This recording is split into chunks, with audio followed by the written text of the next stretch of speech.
मांग है किसको लेके ज्ञापन और किन्हें ज्ञापन दिया?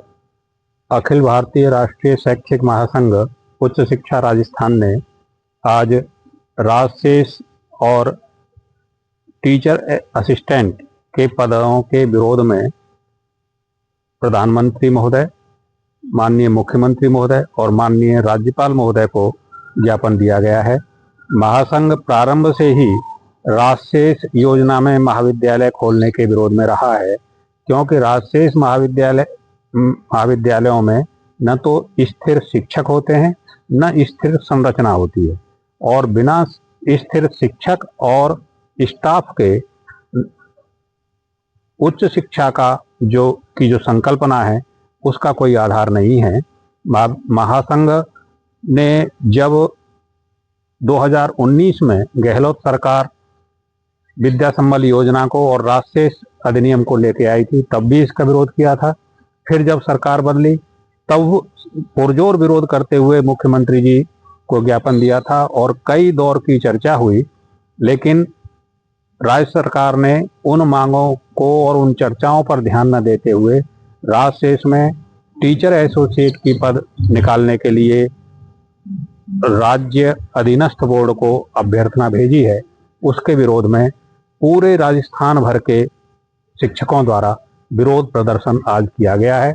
उसके लिए हमने मुख्यमंत्री जी, माननीय राज्यपाल जी और माननीय प्रधानमंत्री जी के नाम कलेक्टर महोदय को ज्ञापन दिया है, और ये शांतिपूर्ण तरीके से, यह हमारा किसी सरकार से विरोध नहीं है, ये हमारा नीतिगत विरोध है, और उच्च शिक्षा के भविष्य के लिए महासंघ इस आंदोलन को आगे तक ले जाएगा।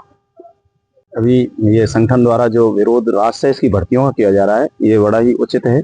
और राजशेष की भर्तियों का मैं समझता हूँ, राजशेष के तहत जिस तरह से कॉलेज चलाना चाह रहे हैं ये लोग, जिस तरह से भर्ती करना चाह रहे हैं, तो इससे जो शिक्षित बेरोजगार हैं उनका शोषण का तरीका है एक तरह का, जो बिल्कुल ही उचित नहीं है। ये युवाओं का अपमान है और शिक्षा और शिक्षकों का अवमूल्यन है इसमें, और सरकारी शोषण है। और ये शोषण फिर जब इसी तरह से सरकार जब 28,000 में पीएचडी और प्रोफेसर रखेगी, तो हम ये आशा देख सकते हैं कि प्राइवेट कॉलेज वाले क्या रखेंगे, प्राइवेट विश्वविद्यालय वाले क्या करेंगे। तो जो एक युवा पीएचडी तक अपने पूरा मेहनत करता है और एक उच्चतम शिक्षा प्राप्त करता है और 28,000 रुपए में काम करेगा, जबकि एक क्लर्क की सैलरी सरकार 28,000 और 30,000 देती है, चतुर्थ कर्मचारी मिनिमम वेव के आधार पर देगा, किसी तरह से तर्कसंगत नहीं है।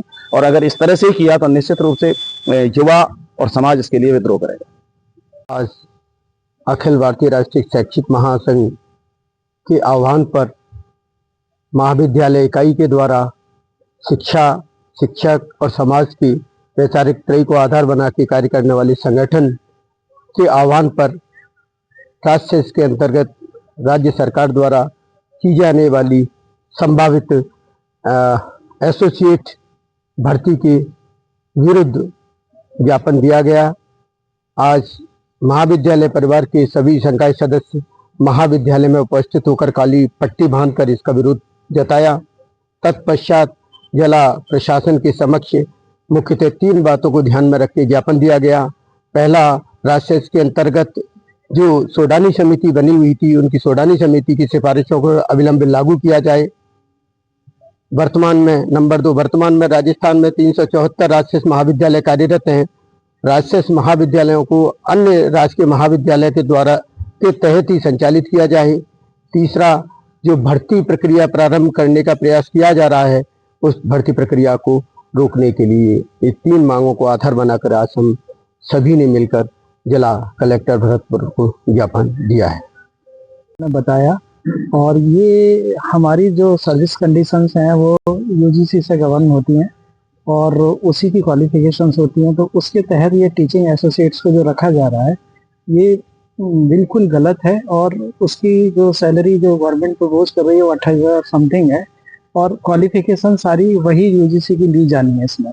तो ये एक तरह से देखा जाए तो एक टीचिंग कैडर है जो उसको ख़त्म करने का मूव लगता है, और ये ऐसा नहीं होना चाहिए। क्योंकि उच्च शिक्षा में या किसी भी शिक्षा में आप देखेंगे तो आप पाएंगे कि टीचर बहुत इम्पॉर्टेंट होता है। यदि उसको सम्मानजनक और उसको नियमानुसार उसके वेतन भत्ते नहीं होते हैं तो ये उसके स्टैंडर्ड को डाउन करेगा। तो इसी संदर्भ में आज हमने धरना दिया, पूरे राजस्थान में धरने दिए हुए हैं इसमें, और इसका हम लोग पुरजोर विरोध कर रहे हैं। कलेक्टर साहब को भी इसका ज्ञापन दिया है और ये हमारा विरोध जब तक ये नहीं हटता तब तक जारी है।